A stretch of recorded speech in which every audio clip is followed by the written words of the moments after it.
दावत सुखन देने जा रहा हूँ कि हैं यही इश्क के आदाब सिखाने वाले, शम्मा की तरह लहू अपना जलाने वाले, कौम को ज़्यादा ईसार सिखाने वाले, नज़्म को नज़्म से नस्र की तकदीर बनाने वाले।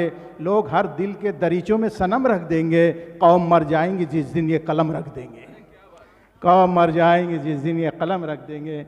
लीजिए हजरात, मैं बड़े अदब व एहतराम के साथ आली जनाब ज़फ़र कलीम साहब से मुल्तमिस हूँ कि वो डाइस पर आए और अपना कलाम पेश करें।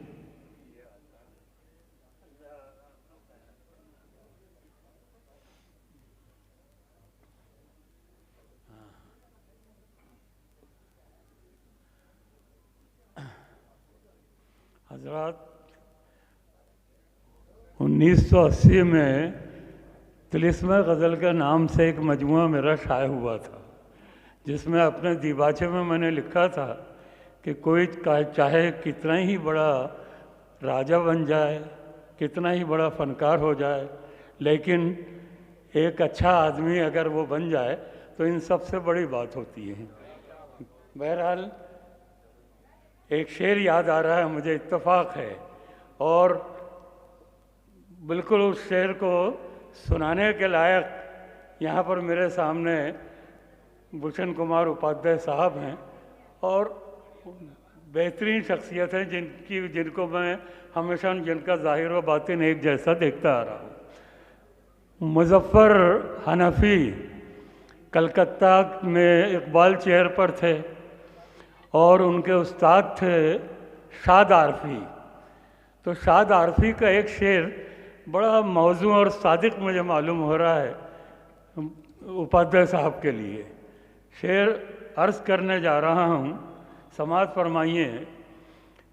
उपाध्याय साहब, आपकी नज़र है कि तुम सलामत रहो क़यामत तक। मुज़फ़्फ़र हनफ़ी के उस्ताद शाद आरफी का शेर है कि तुम सलामत रहो क़यामत तक, और क़यामत खुदा करे कि ना हो। तुम सलामत रहो क़यामत तक, और क़यामत खुदा करे कि ना हो। और एक शेर जिसमें मज़मून मेरा नहीं है, मैंने मज़मून अल्लाह की किताब से कहना चाहिए कि इस्तिफ़ादे के तौर पर नज़्म किया है। वो शेर कायनाती सच्चाई उस शेर के अंदर है। समाज फरमा लें कि आदमी के बस में क्या है जो किसी काबिल बने। आदमी के बस में क्या है जो किसी काबिल बने, वो जिसे चाहे चराग़े रौनक़ महफ़िल बने। वो जिसे चाहे चराग़े रौनक़ महफ़िल बने। लेकिन आदमी को एक मकाम तक पहुंचने के लिए बड़ी मेहनत करनी पड़ती है। अब ये तो उपाध्याय साहब जैसे ओहदे पर, जिस ओहदे पर रहे हैं, ये वही जानते हैं कि वहाँ तक पहुँचने में उन्हें कितनी मेहनत, कितनी मुश्किलें और कितनी दुश्वारियाँ पेश आई उनके सामने, और वो यहाँ तक पहुँचे। बहरहाल एक शेर उनकी नज़र कर रहा हूँ, उनकी जानिब से, बल्कि आप सबके लिए नज़र कर रहा हूँ कि गहराइयों में तू भी किसी दिन उतर के सोच, गहराइयों में तू भी किसी दिन उतर के सोच, ऊंचाइयां समेट के लाए कहाँ से हम। ऊंचाइयां समेट के लाए कहाँ से हम। अर्ज़ करूं कि आसमान की बुलंदी अगर चाहिए तो ज़मीन की तह तक पहुंचना होगा आपको। अगर आप ज़मीन की तह तक पहुंचते हैं तो आसमान की बुलंदी आपके कदमों को चूमेगी। बहरहाल, और एक शेर मीर का याद आ रहा है कि गज़ल कहनी ना आती थी तो 100 शेर कहते थे। गज़ल कहनी ना आती थी तो 100 शेर कहते थे, मगर ऐ मीर अब एक शेर भी मुश्किल से होता है। यहाँ से इस्तिफ़ादा किया है।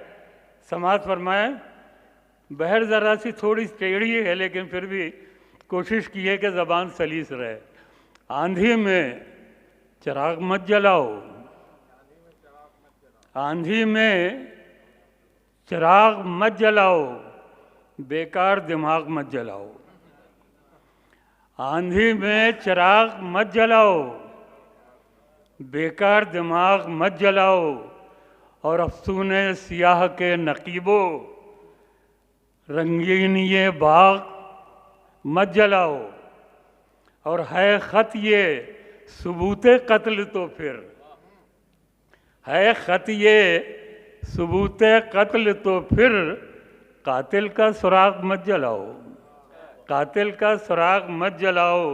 और पलकों पे सजी हुई हैं शमें, ऐसे में चिराग मत जलाओ। पलकों पे सजी हुई हैं शमें, ऐसे में चिराग मत जलाओ।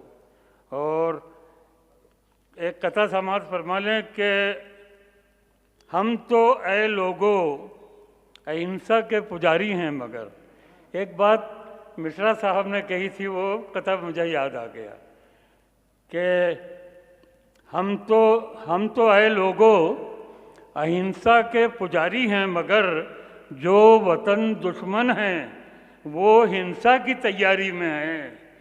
ऐसा लगता है कि हिंसावादियों की लहर में लोग अब गांधी के कातिल की तरफदारी में हैं। ऐसा लगता है कि हिंसावादियों की लहर में लोग अब गांधी के कातिल की तरफदारी में हैं। और ये कथा विचार मिश्र सुन लीजिए। माफ़ कीजिए कि गज़ल के शेर सुनाने के बाद कथा सुना रहा हूँ, लेकिन जो याद आ रहा है वो सुना रहा हूँ। कहा है कि